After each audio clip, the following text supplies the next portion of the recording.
Student, आज हम start करेंगे न्यू चैप्टर फिर पीरियोडिक क्लासिफिकेशन ऑफ एलिमेंट।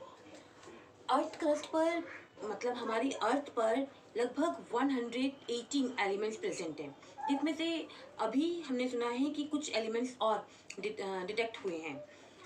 क्योंकि 118 एलिमेंट्स को इजीली लर्न करना, उनकी प्रॉपर्टी लर्न करना is too difficult, that's why उसे क्लासिफिकेशन के फॉर्म में डिवाइड कर दिया गया है ताकि उसे लर्न करना इजी रहे। देखिए 118 element, so it difficult to study, that's why divided into few groups, ताकि इजीली हम उसको लर्न कर सकते हैं। ग्रुप्स में इससे डिवाइड कर दिया गया है कि एक ग्रुप में वो सारी एलिमेंट जिनकी प्रॉपर्टी सेम हो, दूसरे ग्रुप में वो वाले एलिमेंट जिनकी प्रॉपर्टी सेम है। दैट्स वाई उनको फ्यू ग्रुप्स में क्या कर दिया गया है, कन्वर्ट कर दिया गया है। Divide in few groups, element in the same group have similar property. हम यहाँ पर जो प्रॉपर्टी की बात कर रहे हैं, यहाँ हम केमिकल प्रॉपर्टी की बात कर रहे हैं, फिजिकल प्रॉपर्टी की बात नहीं कर रहे हैं। तो यहाँ पर हमने जो पर्टिकुलर ग्रुप है उसमें जितने भी एलिमेंट्स हमने ऐड किए हैं उन सबकी केमिकल प्रॉपर्टी कैसे है, सेम है। दैट्स वाई उनको एक ही ग्रुप में रखा गया है। सबसे पहले हमारे एक साइंटिस्ट आए थे, डॉबिनियर ट्रेट्स। उन्होंने अपना एक क्लासिफिकेशन दिया था। उन्होंने पर्टिकुलर ग्रुप बनाए और उस ग्रुप में पर्टिकुलर वैसे एलिमेंट्स रखे जिनकी केमिकल प्रॉपर्टी सेम थी, और उन्होंने एक ग्रुप में 3 ही एलिमेंट्स को रखा। यहाँ पर जो उन्होंने एक ही ग्रुप में 3 एलिमेंट्स रखे हैं, उनकी खासियत थी, जो बीच वाला एलिमेंट था वो 2 वाले एलिमेंट्स के मास के हाफ प्रेजेंट था। देखिए, all the elements having similar property they are put in one group. उन्होंने एक ग्रुप में ऐसे एलिमेंट रखे जिनकी प्रॉपर्टी, केमिकल प्रॉपर्टी कैसी थी, सेम थी, जिनको उन्होंने नाम दिया फैमिली और बाद में ट्रेस, क्योंकि उनके एक ग्रुप में सिर्फ 3 ही एलिमेंट्स प्रेजेंट थे, दैट्स वाई उन्होंने नाम दिया ट्रेस। ये जर्मन केमिस्ट थे जिन्होंने 1829 में इस चीज को बताया था, ग्रुप दिया था। ग्रुप में 3 एलिमेंट थे जिस बेसिस पर उनको ट्रेस का नाम दिया गया। एलिमेंट्स जो है वो केमिकल प्रॉपर्टी के बेसिस पर क्या थे, सेम थे, दैट्स वाई उनको पर्टिकुलर ग्रुप में रखा गया। To show the relationship between the property of element and their atomic mass. मैंने अभी आपको बताया, एक तो केमिकल प्रॉपर्टी उनकी सेम थी और दूसरी एटॉमिक मास के बेसिस पर उन्होंने इंक्रीजिंग ऑर्डर होता है एटॉमिक मास का, उस बेसिस पर उस बेसिस पर एलिमेंट्स को निकाला था। Arrange in the order of increasing atomic mass, increasing, ठीक है। फॉर एग्जाम्पल, फर्स्ट उन्होंने निकाला एल्काइल मेटल ग्रुप। एल्काइल आप सब खुद जानते हैं, ऐसी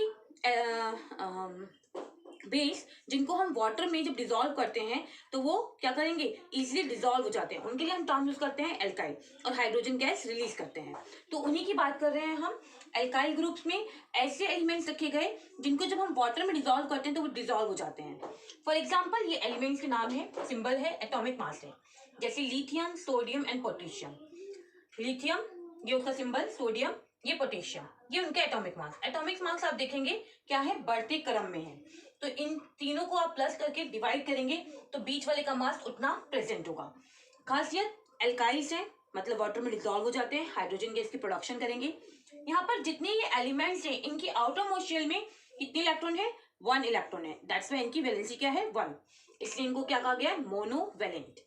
केमिकल प्रॉपर्टी सिमिलर, जितने भी यहाँ पर एलिमेंट्स प्रेजेंट हैं इनकी केमिकल प्रॉपर्टी क्या है, सिमिलर है। नेक्स्ट है the alkyl earth metal groups. Earth metal पे जो एल्काइल मतलब वही ऐसे एलिमेंट्स जिनको वाटर में इजीली डिसॉल्व कर सकते हैं, उनकी बात कर रहे हैं। For example, calcium, sternum, barium, इनके सिंबल्स और उनका एटॉमिक मास वही बढ़ते हुए मास में, इनको प्लस करके आप डिवाइड करेंगे 3 से तो इसका इक्वल मास आएगा, ठीक है। ये मेटल्स है सारे, अर्थ क्रस्ट पे प्रेजेंट है इसी फॉर्म में। इनको जब हम इनके ऑक्साइड को या इनको जब वाटर में डिसॉल्व करते हैं तो एल्कालाइन शो करते हैं क्योंकि डिसॉल्व हो जाते हैं। इनकी वैलेंसी 2 है, इसलिए इनको हमने कहा कि डाइवैलेंट है। केमिकल प्रॉपर्टी जितनी भी ये एलिमेंट्स हैं उनकी सबकी क्या है, सेम है। नेक्स्ट उन्होंने कहा हेलोजन ग्रुप, सॉरी हाइड्रोजन नहीं, हेलोजन ग्रुप।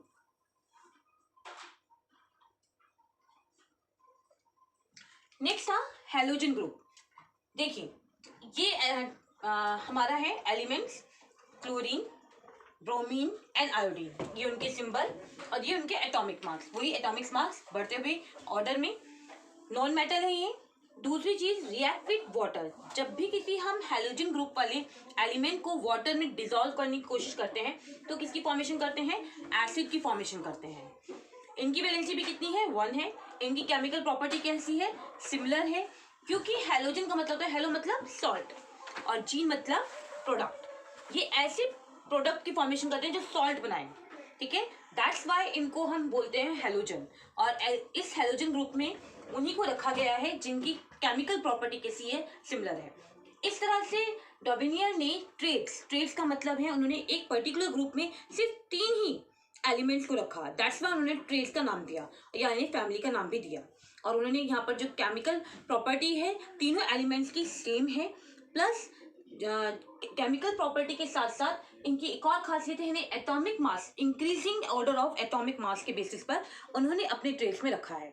तो इस तरह से डॉबिनियर पहले ऐसे साइंटिस्ट थे जिन्होंने इन 2 मेन चीज़ों को सोचकर अपने ट्रेड्स दिए थे। Thank you everyone.